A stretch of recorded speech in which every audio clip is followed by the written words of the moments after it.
Hello, welcome to another episode of CRT Sound System. And yeah, what a fucking party to start with. Here with Reese as always. Reese, how are you? Incredible. You know, we talk about forgetting we're on the podcast while we're listening to music. This might have been the first time I do it on the first song. How are you, Tom? I'm fantastic, thank you. Yeah, we're going to talk about some Hideki Naganuma tracks. Patron saint of the podcast, I'm going to say. But yeah. This Hideki Naganuma, the Twitter poster.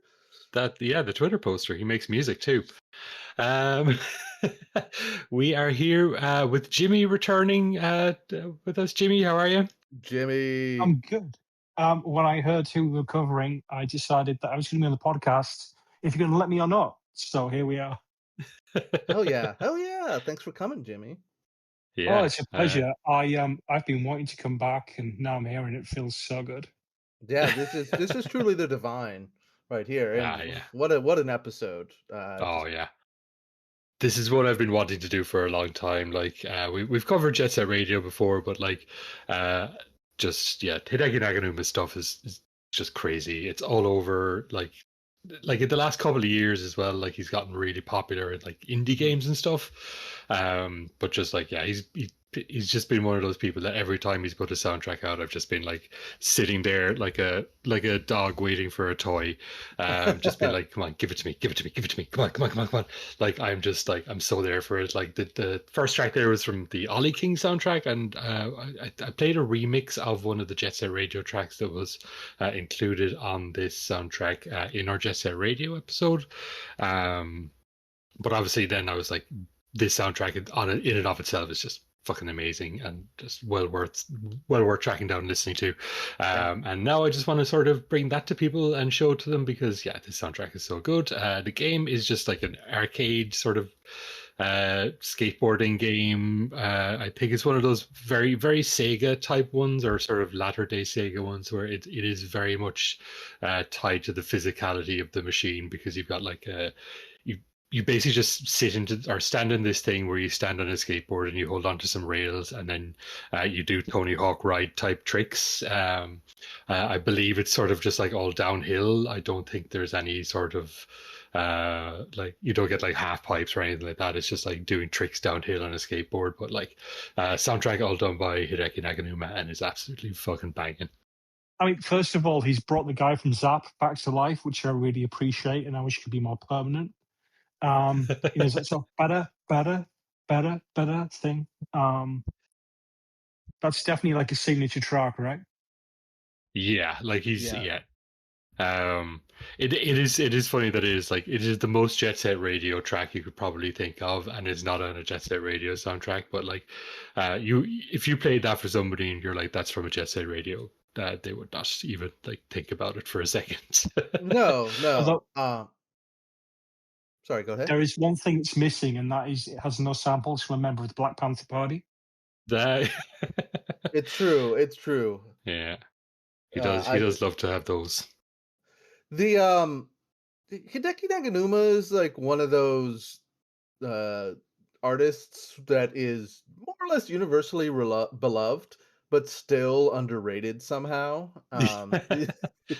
It's really incredible, and I would say sort of like I mean this in the best way possible, but I feel like every track feels like that he does. I'm just like, of course, a Hideki Naganuma track. It's got this like driving beat and is often very sample heavy. What is a sample? Sorry. And and I don't know. It's just sort of like, am I jamming as hard as possible? Oh, it must be Hideki Naganuma. So this is an exciting episode. I haven't listened. I bought it, but I haven't really gotten into Bomb Rush Cyberfunk, which is coming on a little later in the episode, and I'm so fucking excited. Yeah, Bomb Rush Cyberfunk has a lot of good music on it. Yeah, it is like it is interesting when you just like the Naganuma sort of house style is so particular, but it's like it is very, very unique. Like I don't think anybody does that sort of just like the way he puts the samples together, and that sort of like I don't know how to describe it really. It's like it's frantic in a way. Like in a he's not doing like turntablism style stuff, but I think it's probably closer to that than it is to a lot of breakbeat. And like he's just it is just the way he uses samples, the way he cuts everything together is just so it's so like it's him. Like there's like nobody else really sounds like him. There's a couple of artists that do a very similar style of that like breakbeat funk that he does. Probably like Feature Cast is probably one of the more well-known ones. He's an English DJ that does a very similar style. But even at that, like it doesn't quite match Naganuma's vibe, which is just like party all the time. On the bass, maybe, or like Cold Cut, perhaps, and that's going back kind of far. Yeah, like even Cold Cut, I would say, like for being a very similar style of just like very chopped and like all that very chopped and screwed stuff. Like I think the energy of Naganuma stuff is so different. Like Cold Cut could be quite ambient at times, or like and would sort of bring in like non-musical sounds quite a lot. Like what's that one that he did? I fucking forget what it's called. It's basically just like a bunch of chainsaw noises and hammers and nails, and it's very industrial sounding. I think it's Cold Cut and Hexstatic. And Hexstatic would actually be another group that are sort of very similar in that regard. But again, they're sort of they're lower BPM. They're not quite as frantic. There's a bit of a sort of an ADHD to this, I guess. Like it's just constantly flipping between different samples, and it doesn't give you a chance to sort of understand the like Concept of what love. understand the concept of love. Yeah, he doesn't give you any chance to sort of to take in what he's doing until it's done, and you're like, what the fuck was that? And then you listen back, and you can sort of start picking out what the samples are and stuff like that. And there's just so much going on in his tunes. Like it's just I love to hear it, and like it's just a joy. It's really like an unparalleled flow, I feel, with his samples. Sort of, I'm sure, he alters them plenty, but I feel like you can still kind of recognize, you can pick out that these are samples being played, but they flow together in such a like seamless and like propulsive way that it just I'm sure that there are other musicians that do it, but I can't think of anybody who's doing it on the level of Hideki here. Yeah. Yeah, like there was that radio station that somebody set up like Jesus 10 or so years ago, maybe even more. That was just to be like stuff that sounds like Jet Set Radio, and basically just to sort of bring a lot of those styles of music in. But even the stuff that they would sort of that they would bring in that wasn't from Jet Set Radio, it was always just sort of like noticeably not as interesting. Although I will say I've sort of given him many props on it before, like when we talked about his music. But the couple of tracks that Richard Jacques did for the Jet Set Radio soundtrack, that sort of like I think he's like Richard Jacques is like a musical mimic. Somehow he manages to be able to just match the style in a way that nobody else could really do it. Like I think it's Everybody Jump Around is the one that Richard Jacques did. Sorry, go ahead. David Soul, I think, was the person on the first Jet Set Radio who could really match him. Yeah, David Soul is one of the other people. Like, yeah, and that's I don't even like I've never heard of them outside of that soundtrack, so I don't know if that's like somebody who is sort of extant or what. But like, yeah, that's pretty much the only thing that the only place that I've really heard that. The album is called Sparkling Music, because I used to listen to Miller Ball Breakers on repeat all the time. Because it's Miller Ball Breakers. Yeah. Okay, maybe I'm just going to have to Google that now because, yeah. I've just sent Tom down a law rabbit hole. Yeah, I'm just going to have to do that. Let me see. Okay, the word Japanese. Right, that's a whole... Yeah, that's a project for after.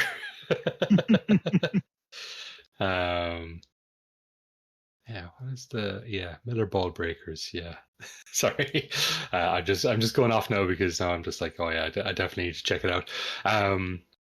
But I was going to say, no, completely lost my train of thought there. I think we'll actually just jump into the first block of tracks because, I think we'll probably be a bit more music focused this time because a lot of it is just us going to be repeating that it was fucking banging. Yeah. And like I would like to talk about some of the other games as well because there isn't actually a lot to talk about with Ollie King, honestly. Like it's I've watched some long plays of it. It is a bit of a like there's not much to it. There is the soundtrack, and that is the most interesting thing about it, honestly. And that's fine because it is a great soundtrack. So three tracks here. It seems like what's required of Ollie King is to be part of the skateboard gimmick. Sort of like when you have the skateboard gimmick, you're there in the arcade, standing on the fake skateboard. You're like, okay, this is the fantasy, but kind of beyond that, it doesn't need to be anymore. Just sort of like you put your money in, you just sort of like pretend you're skating downhill, listen to this soundtrack, and you're good. What else do you need? Yeah, I think that's pretty much My one contribution is that I tried to look up Ollie King, and there's like a controversial gay influencer called Ollie King who wants to be called gay, not queer. So unfortunately, I got drama bombed, and I couldn't actually research the arcade machine because unfortunately, Ollie King means something very different now. Yeah. Gen Z. Plus, he has his own arcade machine. It's weird. Okay, so yeah, we'll jump into the this first block of tracks, all from Ollie King's soundtrack. So we have "Let It Go," "Funk to the Top," and "Border 70 (parenthesis something jazzy for your mind mix." You wanna rock, yo, non-stop, yo. You wanna rock, yo. Then here we go, yo. You wanna rock, yo, non-stop, yo. You wanna rock, yo. Give me what I got, yo. You wanna rock, yo, non-stop, yo. You wanna rock, yo. Then here we go, yo. You wanna rock, yo, non-stop. Then here we go, yo. I'll give you what I got, yo. Let it go. Let it go. Let it go. Let it go. Well, it's the lyrical paragraphs. Your tracks make me laugh. You front on the microphone, you didn't pass math and science. The main ingredient to beat the funnest of the fittest. You get it and yo, I ain't with it. You fail, broke, let's want to remain in the top 10. Stop looking, listen, give props to the light skin. Knowledge is the key to be the best of a black man.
stepping at your, keep stepping at your own pace, stepping. Keep stepping at your, keep stepping at your, keep stepping at your own pace, stepping. Keep stepping at your, keep stepping at your own pace, own pace.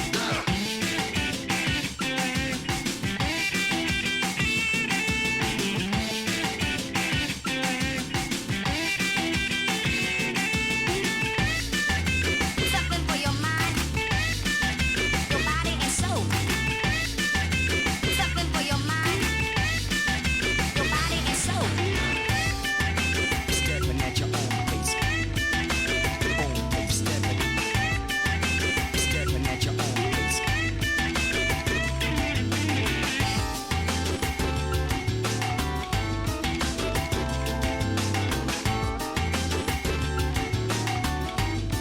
Something for your mind, your body and soul.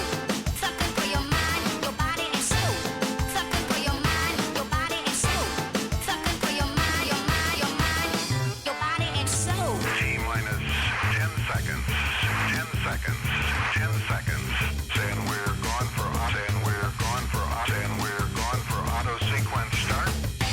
31 seconds. 31 seconds. 31 seconds. 1, 2,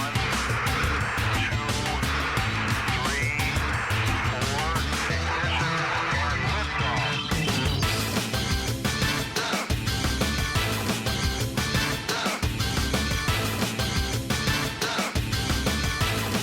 Something for your mind, your body and soul. Something for your mind, your body and soul. Something for your mind, your body and soul. Something for your mind, your mind. Something for your mind, your body and soul. Something for your mind, your body and soul. Something for your mind, your body and soul.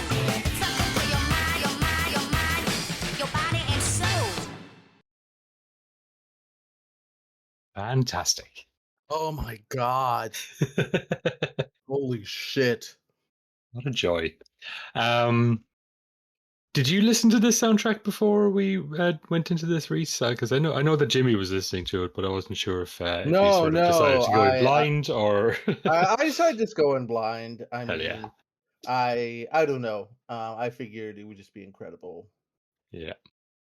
What an I absolute actually didn't joy. get a chance to listen to this soundtrack before we started, unfortunately.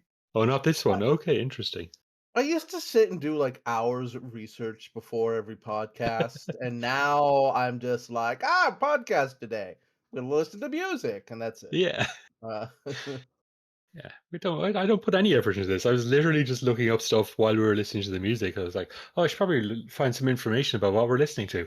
But I was. Can I ask Go a ahead. question before we get into the substantive part of the If podcast? you ask me what a sample is again, I'm just leaving. I'm not. I gotta do it once per episode. I promise. Once you hear it, it's over. I was gonna ask if either one of you ever had a skateboarding phase at all. No. I've got bad legs, so unfortunately. Mm, I wear skateboarding clothes, but it's purely just being a poser. absolutely. Yeah. I was into skateboarding for the aesthetic and like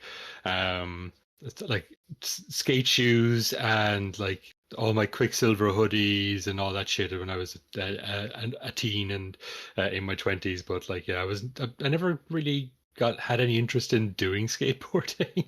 But I did I listened to a lot of like skateboarding music, skate punk, hip hop that was sort of like very skateboardy, and like I loved skateboarding video games, but it was just never anything where I was like, oh, I need to actually do this IRL. Yeah, One thing when I will- step on a skateboard, it rockets out from under me at the speed of sound. So I never did that. But like skateboarding was like so cool, I didn't even like dare get the clothing. Have you ever seen that Achewood comic where Molly gives roast beef like a collared black shirt? And Yeah, he's like, "This is too fancy for me. You're so arrogant, arrogant," and he buries it crying in the backyard. That was basically me if I got any skate clothing. It was just like Oh, super okay. cool. I understand. so what I but- would do, I would wait until Reese had gone inside, then I would dig up all of Reese's skateboarding clothes and get them for free. Yeah, exactly. Uh, Um, one if thing that's I a will further Akewood reference, I don't know what that means. got No, to no. recommend something. Go to YouTube, type in skate bang, all one word, and that is probably one of the greatest videos you will ever see in your life. Noted. Okay. Okay. And Yeah. another one called Bone Scared to Re-Upload, which is the second greatest video you will ever see in your life. Okay. After the podcast. What All were you going to right. say before, Tom?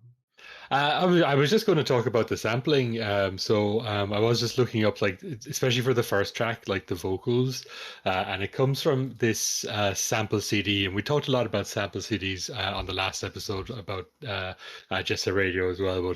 But something by Master Bits, and like the sample is something called Lyrical Paragraph. I should have probably checked this out beforehand, but it is just so interesting that just like this, apparently this CD in particular made its way to Japan, because just looking at the Who sampled page for it, you've got that first track "Let It Go" by Hideki Naganuma. You've got bonus stage 2 from the from the Street Fighter 3 soundtrack. You've got something from the Einhander soundtrack, the Ape Escape soundtrack. Hideki Naganuma ended up going back to use it for. Was it Air Gear? Is that the name of it? Yeah, the Air Gear. That's one of the ones. I think we might even have it later. And then like Nobuyushi Sano has used it. Kodako has used it. Like, there's so many people who are just like in Japanese like music, as far as like anime soundtracks and video game soundtracks, that seem to be using these sample CDs. So I'm guessing like these must have been distributed in Japan, or like very easy to get a hold of in Japan, because nobody else seems to have been using these samples, which I find absolutely fascinating. Because I think the last time one of the sample CDs we ended up talking a lot about was the Fatboy Slim one, and that also made me realize that probably Fatboy Slim is maybe the other biggest comparison to the style of Hideki Naganuma. Of course, it's Big Beat. It's Yeah, it's absolutely like that Big Beat. early. Yeah. Like, Before I go on, sorry. forget, there is one. So, you know, the Moonchild thing that's been sort of blowing up as a meme on Blue Sky? Yeah. Yeah, so that uses the same sample from the Metal Sonic meme. It's the Yeah. sample from Sonic CD. So, yeah, like at some point, I need to get off my ass and like find all these samples and just download them and Yeah. then make extremely Yeah. derivative music. But I'll be happy. I'm so glad you brought up Moonchild, because We've got the power to be his friend. we got the power to be his friend, and the funniest part of the song to me is when it goes, "The story is real." My partner and I have been saying, or mostly I have been saying this to my partner. Let me characterize this correctly. Just going, "The story is real," like 3 times per coffee outing. Yeah, I mean, check that out. This is now the Moonchild episode. We're gonna play Moonchild 12 times. yeah. Or we would Moonchild is. if Hideki Naganuma wasn't so good. Yeah. Yeah, I mean, it's just like the way the samples are used as well are just like, it's so good. It really is hard to say anything new that we didn't really say on the Jet Set Radio soundtrack. It's just this is an episode where I'm just like, I need to get more of this music in front of people, because like, yeah, there's so much good stuff. And like, just we talk so much on the pod about like how music elevates games, and like I really feel like Ollie King might be a great example of that, just because it's such an unremarkable game, aside from, like, as I say, the music and the fact that it is like a physical skateboard. And it was like, when did the game actually come out? It was like early-ish in the 2000s when it came out. 2024, sorry, 2004. 2004. I need to apologize, Tom. I got so excited that I actually logged myself out of Craig, so I don't know if that's going to cause problems. As long as you're still in the Discord call, it's fine. If you've accidentally put yourself out of the web recording, that's only a backup. I'm incompetent. As long as you don't f up the Discord call somehow, I think we were going to be golden. What was I saying? Yeah, just like this is a reasonably early game in the skateboarding genre. Like, I mean, Tony Hawk was sort of like late 90s and stuff. So like, um, these were maybe like 3 or 4 years before the Tony Hawk Ride attempt at this was, and anybody who was around for Activision's plastic bullshit phase will definitely remember them trying to sell Tony Hawk Ride and how much of a massive failure it was. From all accounts, this actually did work. I'm not sure like what kind of what the tech was, but like obviously Sega being at the time just their hardware division would just do like this kind of stuff. It was a sequel to Top Skater, or it was a spiritual sequel to Top Skater, and that was Oh in yeah, 1987. yeah, even that's then, true. kind of, Actually, yeah. it's probably using similar tech, like going all the way back to Super Hang-On. So Sega were, Yeah, yeah. Sega were I kind was of just the thinking kings. like surely they're sort of Mm. like the stuff they use for Hang On and the Afterburner, like the giant Afterburner cabinets and stuff like that. Like that was sort of Sega's. If it wasn't for the fact that nobody went to arcades, I would hazard to say that like Sega's biggest legacy is those insane arcade machines. Like just the impact those had on like how people interacted with games, because like they were using that to try and bring that back to like the console space, and obviously they were like they weren't able to replicate it, but just like the fact that they were doing these innovations in arcades and stuff was such a massive like sort of part of their identity as a company. And like, yeah, I think this is probably one of the later era ones as well. So like, it is sort of all tied into the history of Sega as well, which I think is probably worth noting. Even as we're sort of like this game is more or less unremarkable. Yeah. Because like, yeah, it's like the soundtrack and the sort of like the physicality of the arcade machine. And sorry, Jimmy, I did talk over you a bit there. My apologies. That's I fine. just having to get It's my your rant out. podcast. You're allowed to. Yeah, that's what I came here to do. So we're going to be talking about Bomb Rush Cyberfunk and where's my list here? Yeah, Lethal League Blaze. So like this is sort of part of the recent, and I'm saying recent, like this is in the sort of the last like 10, 12 years of like indie games that are trying to sort of capture the vibes of Jet Set Radio. If not necessarily the gameplay, like especially in the case of Lethal League Blaze, which is sort of like Smash Brothers, I guess. But like Bomb Rush Cyberfunk, as I was saying to Jimmy during the week, is like I think that is as good as anybody has made a Jet Set Radio game, and I include the Jet Set Radio games in that. As much as I do love the Jet Set Radio games, they can be a little bit clunky. I think that Cyberfunk just sort of gets a nice mix of like the exploration plus the like having the movement be a bit more smooth, and not having that sort of feel bad of when you mess up a line and having to go right back to the start.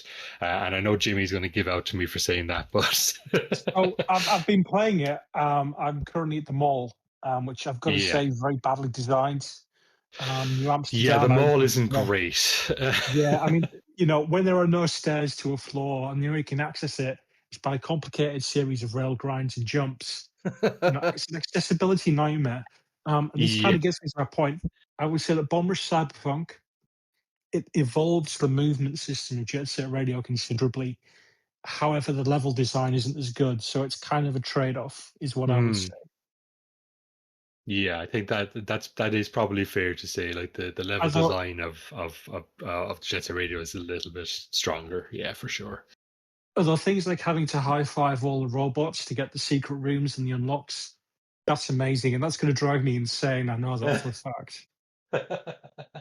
Yeah, those are going to kill me, man. Yeah, but it's genuinely a fun game. Like I've played a lot of the Jet Set Radio future or the Jet Set Radio kind of attempts, including one of the ones we're going to talk about later in Hover. Or did I include any Hover tracks? I didn't actually. Okay. There's one thing we missed as well is apparently Sega Rally 2. I think it's one of his earliest games. It's apparently quite different.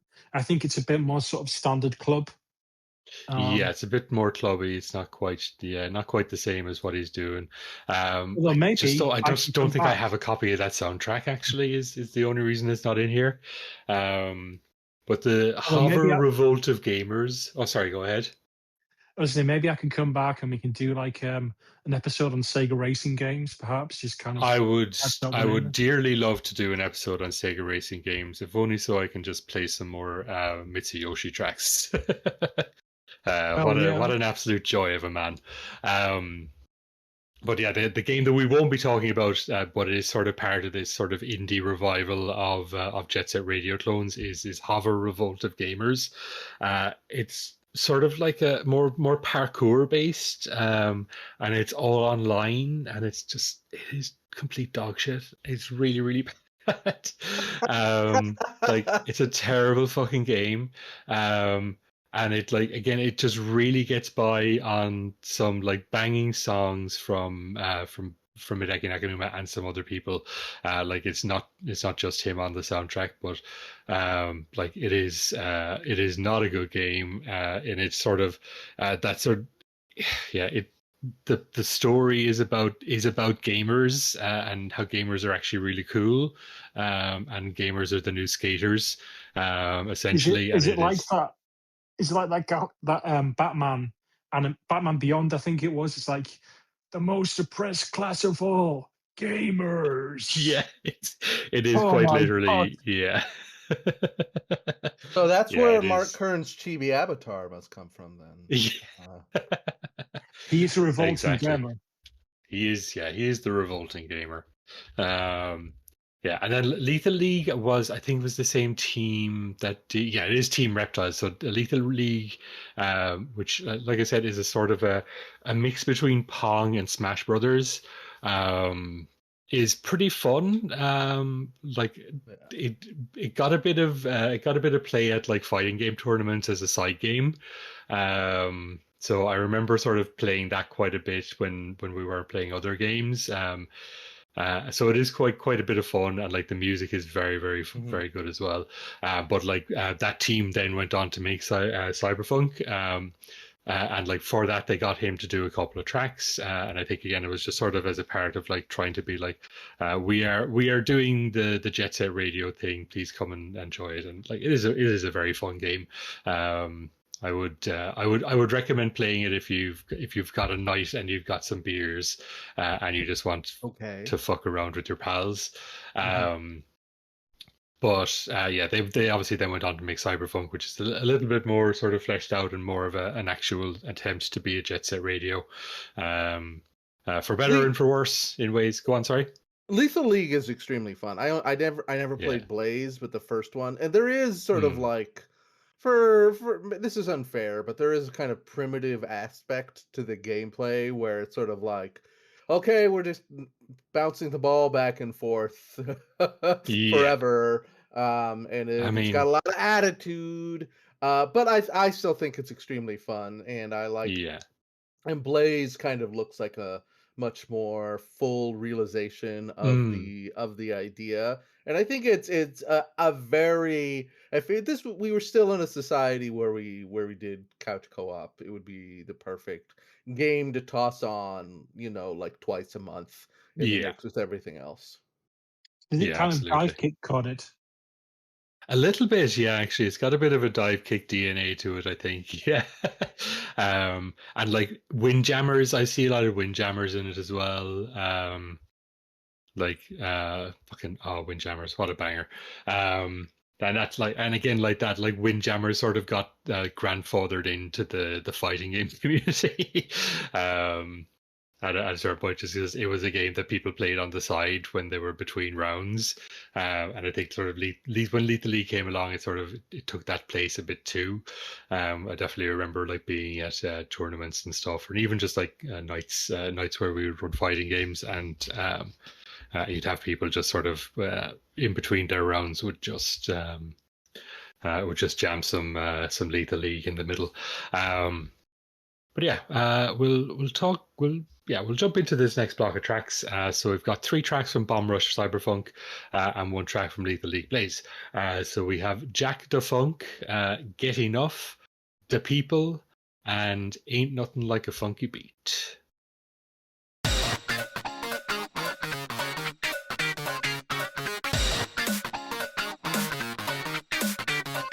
Come on. Come on. Okay. Funky music. Coming at ya. Come on.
to the max. Right out of your mind. Right out of your mind. Right out of your mind. The questions of technology. Right out of your mind. Right out of your mind. Right out of your mind. Right out of your mind. The questions of the people. Organize, organize, organize our people. Organize, organize, organize the people. Organize, organize, organize our people. Our people, the people, people, people.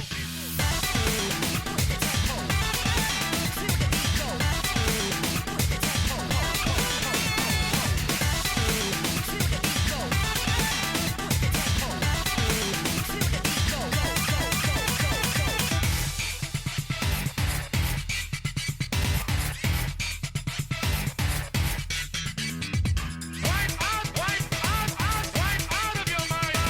Right out, right out, out, out the questions of technology. Right out, right out, out, right out of your mind. Right out, right out, out, out the questions of the questions. Right out, right out, out, right out of your mind. Right out, right out, out, out the questions of. Right out, right out, out, right out of your mind.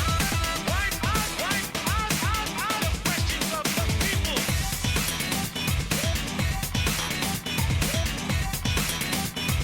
Out to the people.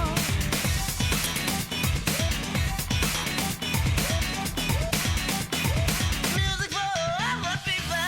Push the tempo, feel the beat go, feel the beat go. Push the tempo, feel the beat go, push the tempo, push the tempo. Feel the beat go, push the tempo, feel the beat go, feel the beat go, push the tempo, feel the beat go, push the tempo, feel the beat go, push the tempo, feel the beat, push me to the max.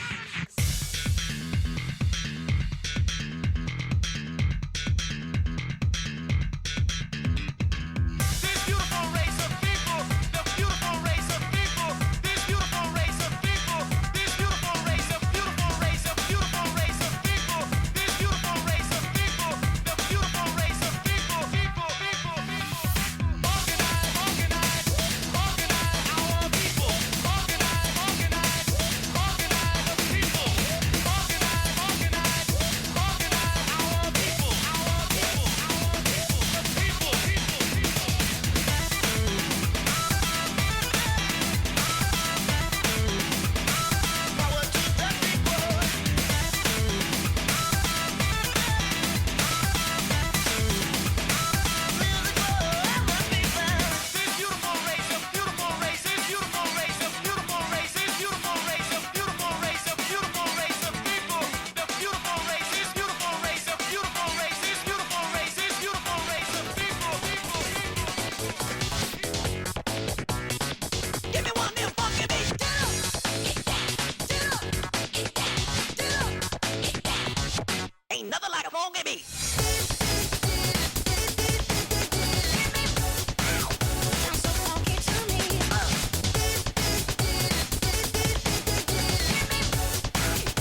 Herb. Um, I just realized listening to that last track as well. I'm pretty sure it's got some samples that were also used in Sonic Rush that we're probably going to hear later as well. Yeah. Yeah, he's definitely got his sort of like little well of samples that he goes to, I think. So yeah. I wonder if he even realizes he's used a sample before. For kind of he's listening to his sample CDs again, and he's just for the second time he's like, "Oh, this bangs. Let's use it." No, I think because it's used slightly differently. So I think it's just one of those things where he's just sort of he's using the same elements as Sure. like he's probably got this sort of preloaded in his sampler anyway. So he's just. But, like, I mean, you're allowed to use a guitar for more than one song. You're allowed to use samples for more than one song. exactly. Makes Yeah. perfect sense. And Yeah, let me tell you, there ain't nothing like a funky beat. I was agreeing. I've never agreed with anything more in my life. Sorry, I was sorry, just Jimmy. say, What were you saying? as I say, if Little Texas can use that sample of the guy laughing in every single track, then I think Hideki can reuse a few samples here and there. I think we can allow him that as a treat. There's a little treat. Yeah. One thing I probably should mention with relation to in fact, both of these soundtracks is like it's not just Hideki Naganuma. So, the Lethally Blaze is a couple of tracks by him, and then God, I forget the name of the guy he's actually on the soundtrack for Cyberfunk as well. I had a list of the artists on that now, and I've completely lost it. But yeah, the just like there's a lot of really really good tunes on there. A lot of people who sort of came up in the scene of the like sort of as that radio station that I mentioned that sort of plays video game or like jet set radio style music. Too Mellow being sort of probably the biggest name that people would know from the like this sort of sub like cottage industry of jet set radio, like of similar music. Like Too Mellow is probably the biggest one because he did a specific sort of like jet set radio style album that is quite well known, like to the point of almost being sort of mainstream in and of itself, which I find kind of interesting. But he did some tracks for Cyberfunk as well that are really good, and they also just like included some really really good like DJ mixes and stuff as part of the soundtrack for that as well that you can just like pull up while you're playing. Because it was always the case that Jet Set Radio was built around a handful of Hideki Nagamura tracks, and then kind of everything else sort of fit into place, and there was a certain eclecticism about it. And Bomber Cyberpunk does that very well. And the one that I really like is that one that's just Nana Cherry yelling "operate" over and over. Very good. Is that the girl track? Is it? It is the girl track. Yeah. So there's a bunch of artists on here. Some of whom are sort of like Reese is an interesting one because they were like an early sort of dubstep, and I'm saying dubstep in the sense of like old dubstep, like before America got a hold of dubstep, like that kind of sort of early UK dubstep. Like that was the name that I remember seeing around, and like the style that they're doing it in this is very much not dubstep, but like it is interesting just to see a name like that sort of has been around for quite a few years that is coming back again in a completely different context.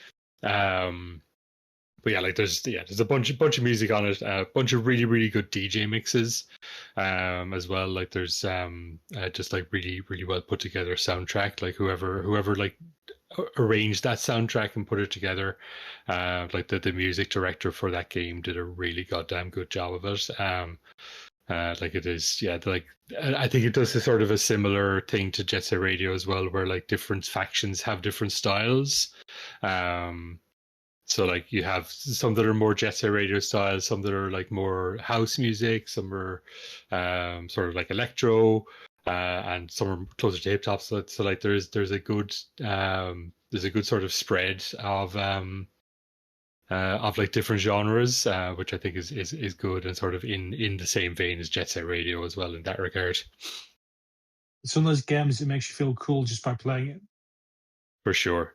I definitely feel like Mhm. the old heads in that game when I'm playing. It's like, oh yes, I remember the Oh, old God. days. Oh no! I realized I'm probably one of those guys now, and it was just like, fuck, come on. Yeah, it's like, oh no. Because when I've been playing it, I do get a certain kind of sodar or melancholy for kind of like, sort of 2001, Yeah. 2002, Dreamcast and Xbox.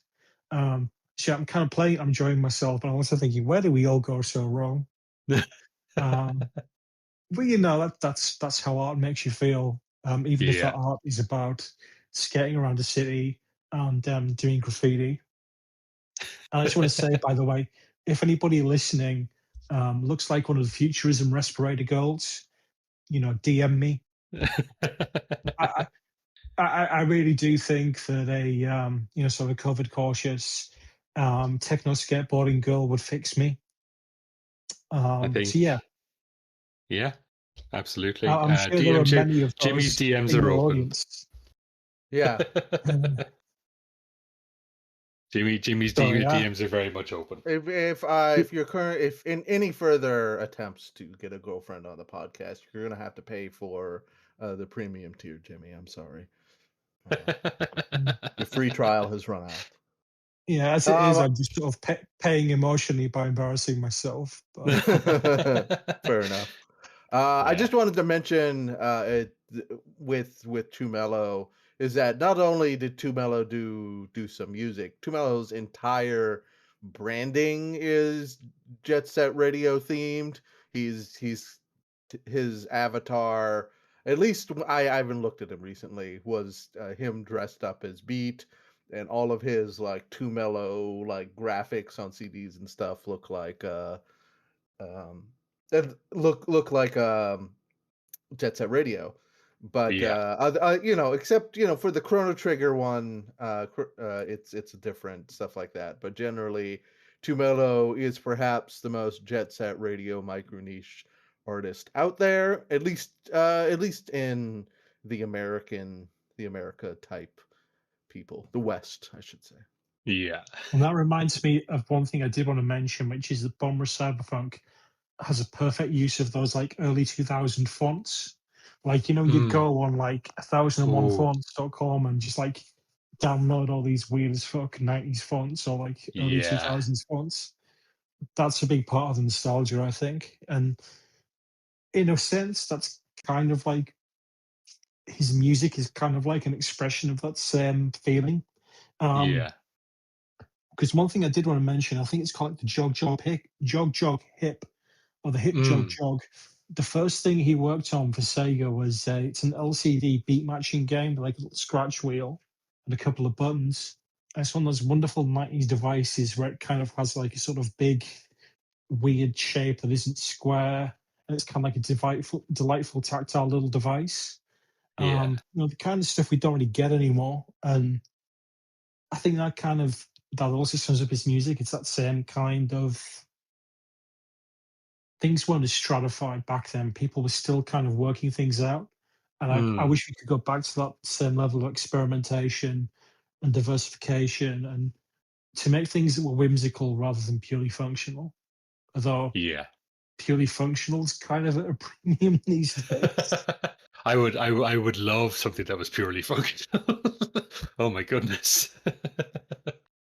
um yeah, like the looking at that, and I think there's some videos as well on YouTube of it in action, but it's like imagine like a Tamagotchi mixed with a Bop It, and that's sort of the visual sort of look that it has. It's got like a little jog wheel on it, um so I guess you're supposed to like sort of scratch in time with the music or whatever, but it's just like it's basically Okay. just like a little keyring game.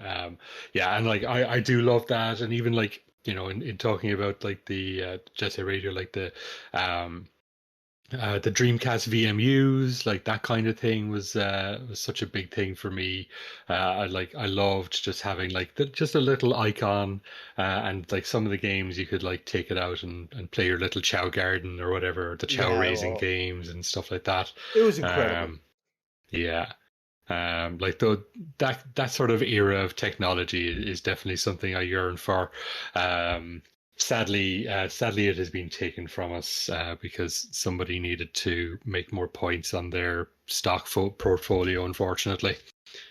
Though I have seen Um, somebody's recently made like a very nice custom version of VMU, which I think you can kind of plug Mm. it into a PC.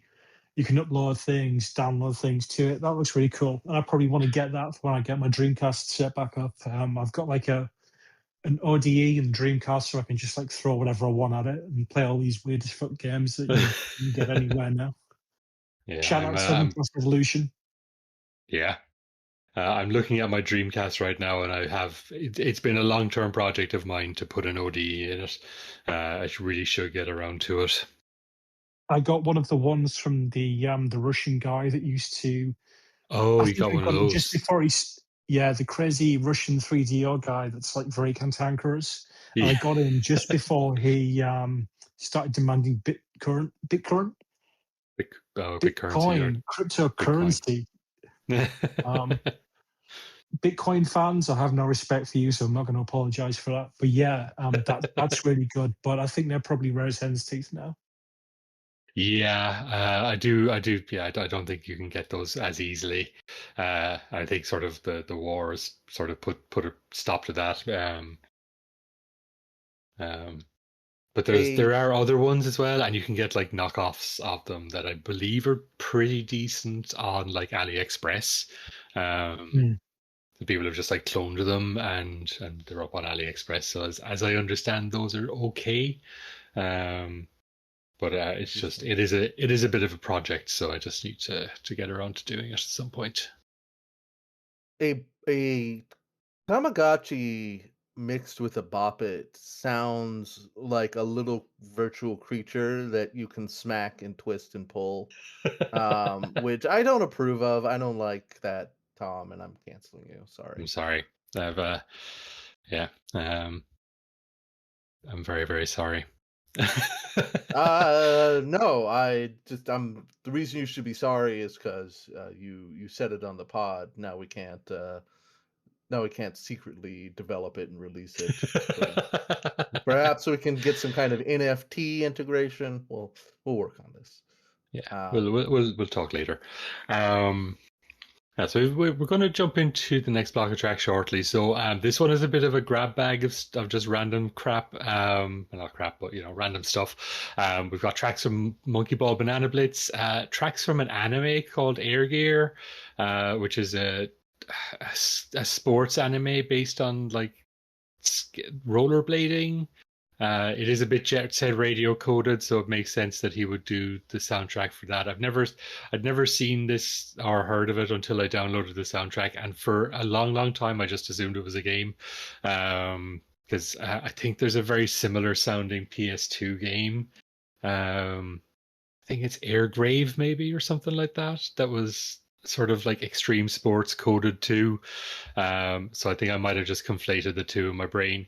And then we've got a track from Persona 5. Sorry, no, Persona 3 Dancing Moonlight, I think was the Persona 3 game. Those have, I think I've played some remixes from those on previous episodes, and they're kind of all over the place quality wise, but Naganuma's remix of on that is pretty good, but those are worth checking out if for the remixes alone. I don't like that style of rhythm game. It requires me to use two separate parts of my brain that don't work together. It's like it's the music game equivalent of like rubbing your tummy and patting your head, I think. Just trying to follow. They're like they're similar to the Hatsune Miku rhythm games where you've got two things that are going out to the side of the screens and you have to press them at the same time, or it alternates. It's very difficult for me to track in my head for whatever reason. So I'm not very good at those rhythm games, unfortunately. All I can say is you're going to love Pragmata. If you love doing two different things at once and you're very good at that and have no problems with it, Oh, yeah, you'll pro fantastic. straight away. Great. Looking forward to that. You sound thrilled. When I play Pragmata in 2031, I'll keep that in mind. But I mean, you've got Monkey Ball, Banana Blitz. We've definitely have a lot of love for Monkey Ball on this show, and like the previous soundtracks that we've done were absolutely excellent. Banana Blitz was it's like the HD one that was like a bit of a mix of everything. So there's quite a good mix of different sort of different Sega composers, both as like new tracks and remixes and stuff. So like that is one I might want to come back to at some point when we eventually get around to doing more Monkey Ball, because God knows those soundtracks are a joy to behold. So yeah, I think we'll jump into the block of tracks anyway. So from Super Monkey Ball Banana Blitz by Chiho Kobayashi and Hideki Naganuma, we have Ice World 3 Smooth Sherbet, and then by Skankfunk, which is Naganuma's alter ego, we have Love Sensation and the ending theme from Air Gear, and then the Hideki Naganuma remix of When the Moon's Reaching Out Stars by Shoji Meguro and Yumi Kawamura. Apologies.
You feel the rhythm.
let that one go on. Hello. Yeah, so goodness. Okay, at Just the some top, bangers. we can't get into a Persona argument. Okay. No. One is starting to form in the chat, and we can't do it. Sorry, continue. You cannot let me start on fucking Persona 5 again. People will be around to see me if I do again. There has been a court order. An But yeah, international court order. The Hague has talked to all of us personally. a good mix on that there. Like as I say, just like a little bit of a stylistic departure on some of them. But even in that first track, I was like, Jesus Christ, there's that Sonic Rush sample again. Yeah, he I will just loves that say, apparently. more critically, I think he does need more opportunities to kind of spread his wings a little bit. I Mm, don't think he has to just be the jet set radio guy. I think he can turn to multitudes, but maybe sometimes mm, people don't ask for multitudes. And I would like yeah. to hear his Mhm. multitudes. Well, I think like even on the Jet Set Radio soundtrack, there's quite a bit of like variance in even what he's doing. Like he's obviously got his very distinct style, and like that is sort of his signature style. But like there are tracks on that soundtrack that he's done that are like house tracks, like and similar enough to those Air Greer tracks. Like that there is a sort of an influence of like late '90s, early 2000s French house, and like the French touch movement and stuff like that. That is definitely there. Apologies for saying French touch again, Reese. I know the last time I said it, you got upset at me. But like, yeah, it is good to hear somebody who is sort of known for a very specific style, then to sort of be able to get the chance to sort of show that they are a bit more capable and a bit more varied than you might expect. I really love that remix of the Persona 3 track. Like that is one of my favorite tracks on the soundtrack as it is, and like he just gives it such a good energy. Like adds that really sort of nice drum and bass beat to it, and like yeah, just it is a great remix. It's a pity that game is a game that I cannot play. I'm in love with it. I definitely like the Hideki Naganuma remix a whole lot more of that track. And I don't know, in general, it really seems like their Hideki Naganuma is somebody that gets contacted and that when you just like need somebody to make sure your game has seems cool, you're just like, listen, we have our own ideas and opinions, but this has to go out and be cool. And I appreciate that Hideki Naganuma embraces that and totally. It's just like one Sonic Rush sample coming right up. We're cool. Yeah. Although we do have Sonic Rush coming up. Spoilers, obviously. And that, I think, is probably one of his more diverse games in terms of the different kinds of tracks he gets to do. Absolutely, yeah. There's a like Grace and Glory on that is. I think we've played that on the previous. No, sorry, not Grace and Glory. Grace What's the name of it? The Grace and Glory is on the Jets Are Radio. you thinking of Wrapped in Black? Wrapped in Black. That was what I was thinking of. Yeah, like we've played that on a previous episode, and I would love to have an excuse to play it again, but I don't like to repeat tracks if I can avoid it. But like, yeah, like that is such an interesting stylistic sort of exercise, I guess. Yeah. And just sort of going into Sonic Rush, I'd like to talk a little bit about what that game meant coming out in 2005, which was the same year that the original Shadow the Hedgehog game came out. Shadow's been successfully rehabilitated, but 20 years ago, it was very lean times for Sonic fans, put it that way. Yeah. So the idea that all of a sudden there was this new vision that was kind of descended from Jet Set Radio, and Jet Set Radio in itself is taking a lot of cues, I would say, from the classic Sonic games in terms of there are a lot of automated segments where you're moving around the map very quickly, but there's still that strong exploration feel to it. And I think that is kind of the natural DNA there that made him such a good fit for it. Yeah, I think it's one of those things as well as like it seems from like reading stuff that like the reason he wanted to do work for Sega was because he loved Sonic music, and like getting to then sort of come in and do this Sonic soundtrack, which is like, it is like it was in a time, like you say, where Shadow the Hedgehog was the game. Like they didn't do 2D Sonic games anymore. Like that was just a dead thing. And like this came out and it was a fucking good 2D Sonic game, like a genuinely I will properly good just one. I will just interject there because there was a secret 2D Sonic series going on that started with Sonic Pocket Adventure. And it was basically just Mm, Dimps working on Sonic games and kind of doing yeah, their own thing. And then you've got the Sonic Advance trilogy, and all three of those games are incredibly different. Sonic yeah, Advance 1 is kind of attempting an original Sonic game. Sonic Advance 2 is let's just go fast. And then Sonic Advance 3 is let's try and do Knuckles Chaotix properly. I've never played enough of it to know if they did. And then Sonic Rush had such good ideas that the Sonic mainline games would then take from them, probably for like the next like the next 18 years. I think yeah. Sonic Frontiers is the first game to kind of drop the ideas. And unfortunately, none of this has anything to do with the music. But yeah, it was kind of the next step in Dimps' kind of just fucking around with the Sonic IP and seeing what they could do Yeah. and being very experimental with it. Yeah, absolutely.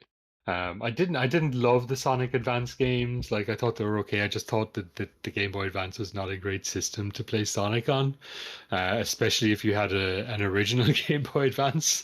It was slightly I did better. that. Sorry. I did. I played Sonic Advance on an original Game Boy. I have no idea how I did that. Yeah, like Um, it was definitely better if you had an SP, but even then it was like it was a struggle because like the screen could not really keep up with the speed.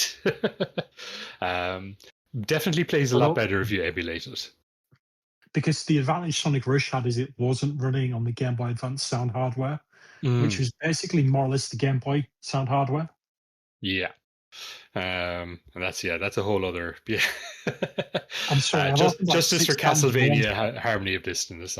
Is all I I'll say agree. on that. Have you done an episode on that yet? Have you done an episode on that yet? No, I haven't. Okay, we're going to do an episode on that. Yeah, I haven't done any Castlevanias yet. I really need to do some No, Castlevania, something Castlevania at some point because yeah, it is a series well deserving of our love. I'm going to send you some notes. Yeah, for sure. But definitely Harmony of Dissonance, like just yeah, absolutely. But I digress. Yeah, like I think just like being able to go into this sort of the newer hardware with like a better screen with some better refresh rates, like being able to take advantage of like a vertical arena as well as sort of as that, and like it wasn't without its problems. Like there were certain sections where like stuff would be happening between the screens essentially, and like you could have an enemy that was in between the two screens that you didn't see. Like there was definitely some teething problems as like being an early DS game, but like I do love it. And then like the bosses were sort of 3D in a weird way, and I didn't love those. Yeah, But they're like very bad. They're very yeah. time consuming and fiddly. And Yeah, they have do you remember the the lava Donkey Kong reef? problem of just like you just have to do the same thing 3 times, and if you fuck up, you just have to go back to the start, and like What, that's not great. do you remember in Sonic and Knuckles where the lava reef boss is basically just you waiting until it dies? Yeah, I think that kind of introduced a problem into all future Sonic games. mm. I thought the Donkey Kong problem was some weird freak just stole all my bananas. I mean that is the problem that he starts with, but then he fights a boss, and it's do this thing 3 times, or if it's fucking tropical freeze, do it 9 times and go fuck yourself. Um, I really don't see. like Tropical Freeze's boss fights. I think they're absolutely criminal. Boss fights should not be like this.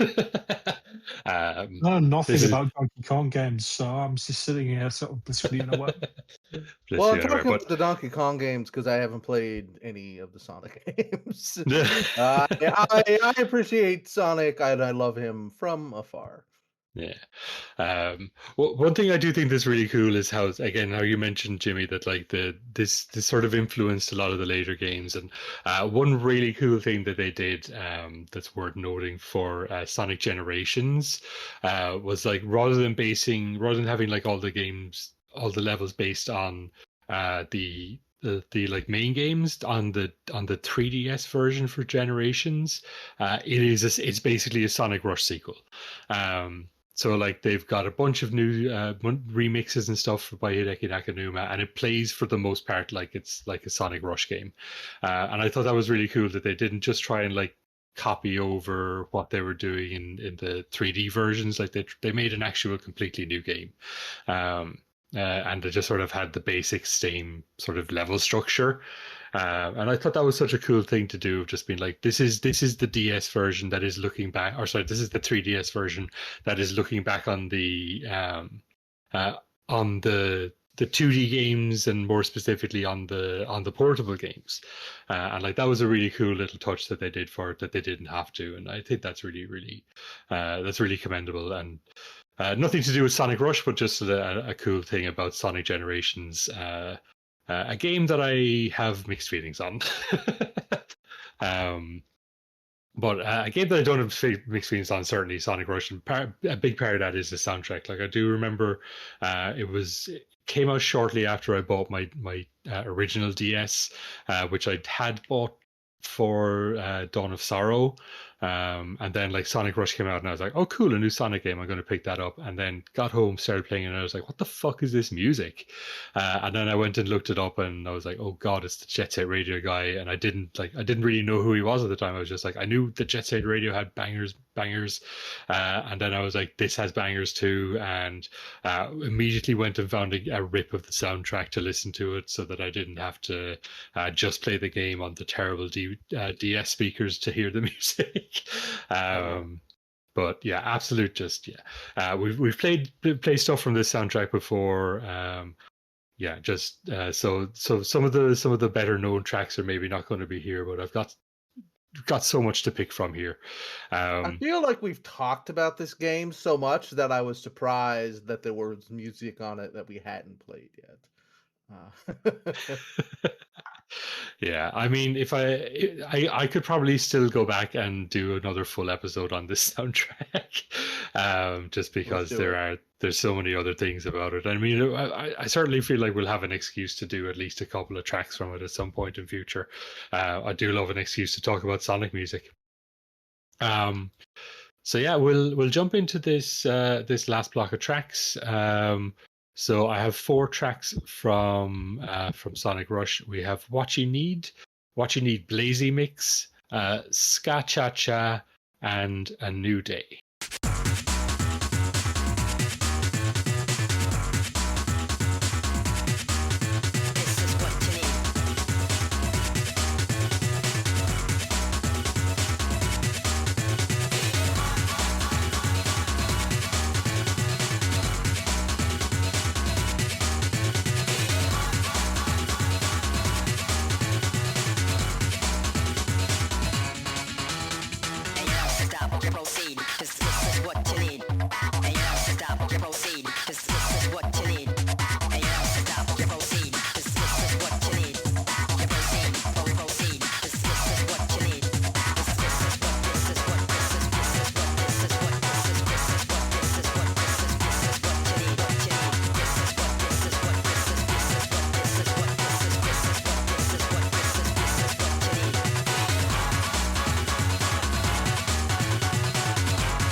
probably mentioned it before in the previous episode when we talked about Sonic Rush, but the thing about that soundtrack is it just sounds like a party is happening at all times, and I love it.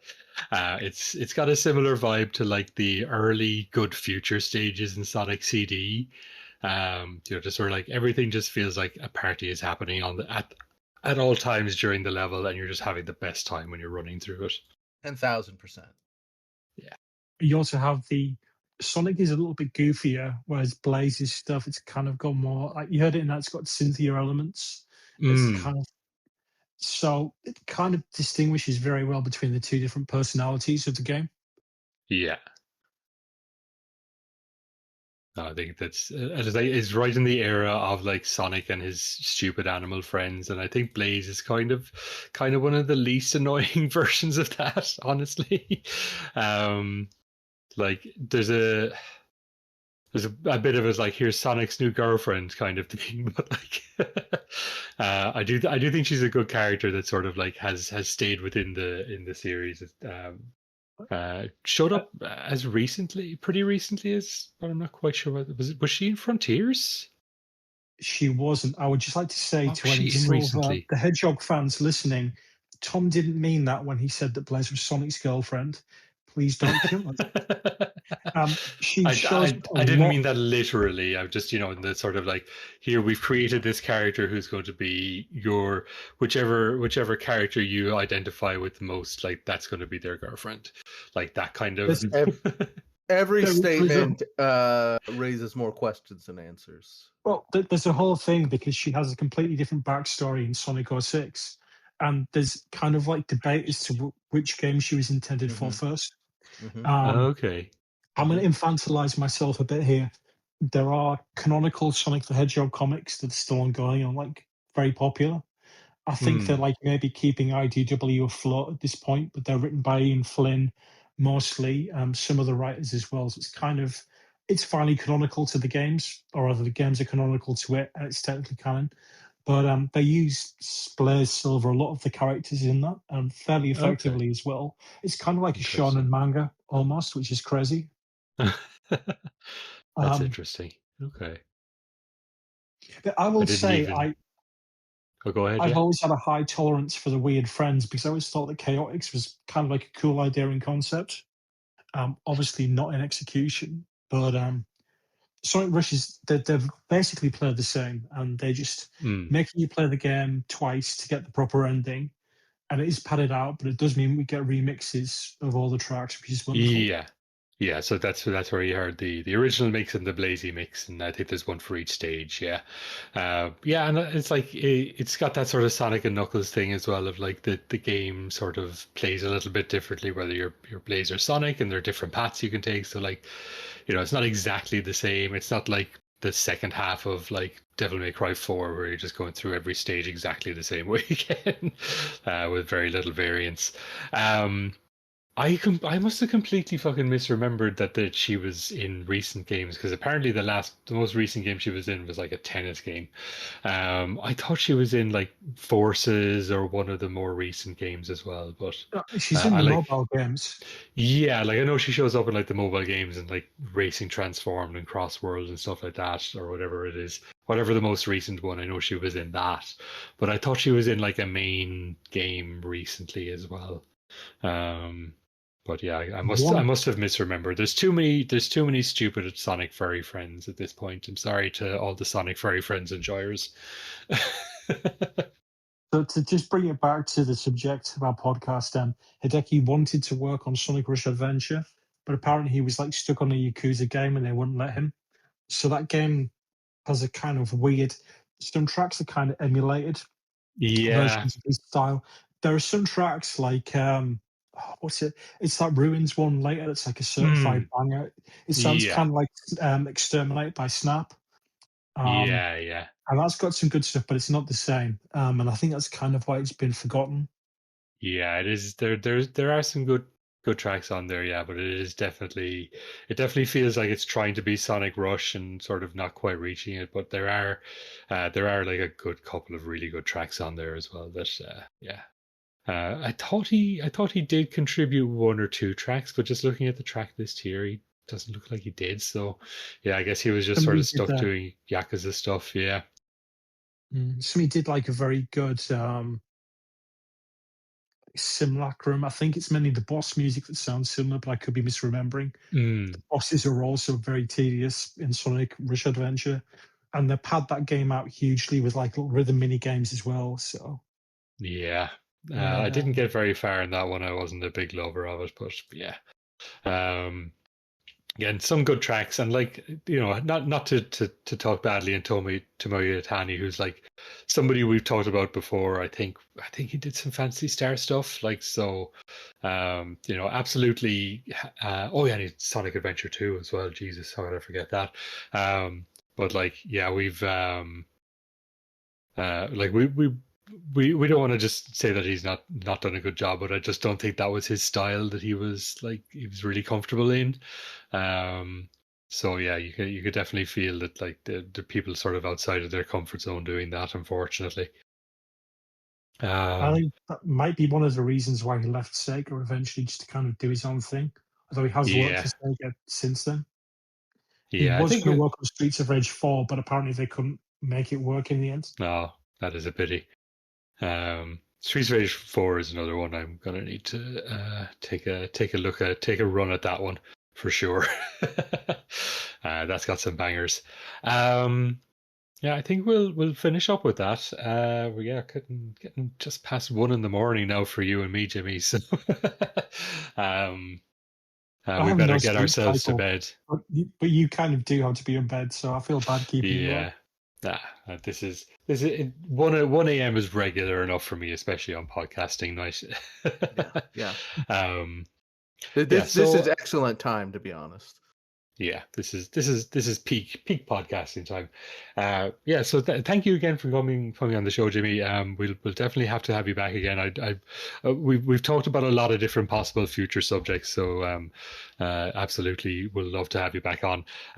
Do you have anything you want to plug, or just even to just tell people where they can find you on Twitter, or how those girls can DM you if they need to DM you? No, please don't DM me because I was on a podcast. I will say I have done nothing of any sort of note myself, but I will say that recently I listened to the new Dorian Electra album, self-titled.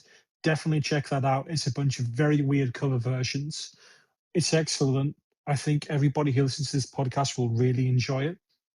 So yeah, You send me a link that I have not yet listened to, and I need to yeah, go and listen to that at that's some fine. point. I'm not hurt or offended by that in any way. Well, I it's just you definitely send have. it to me, and I just haven't been at my computer at a point where I could just like sit and listen to music. So I'm just like, I'm banking this for a future time. So. But yeah, this is the one time that I've been on top of an album just as it's come out in like the last few Oh, years, and I'm just going to clutch at that relevancy. So yeah, definitely check that one out. amazing. Reese, anything you want to plug? A little podcast called CRT Sound System. Check it out. Yeah, check it out. Jimmy, thank you so much for your time and efforts. It's always a pleasure. Yeah, I really enjoyed myself on this, so I really want to come back, and yeah, yeah, love I'll having probably you on. stalk you both in the DMs until it happens. And you will. Absolutely, yeah. All right. Yeah, you can find us on Patreon if you want to get the occasional bonus episode. Reese, make me edit those bonus episodes so that I can fucking put them out. You gotta kick my ass about it more. Okay, I'm gonna start freaking the fuck out every day. So Thank get you. ready for that. I appreciate it. Really genuinely appreciate it. Yeah, get the episodes higher bit rate, or if you just want to support the show, we've got hosting costs, and we've got a couple of other costs that we need to pay. It's not nothing major, but it definitely helps just pay the bills. And yeah, thank you, Reese, as always. Thank you, Jimmy, for joining us. We're going to go out with this last track, which is from Sonic Rush, and it is called "Raisin Me Up." Thank you, Tom. Good night.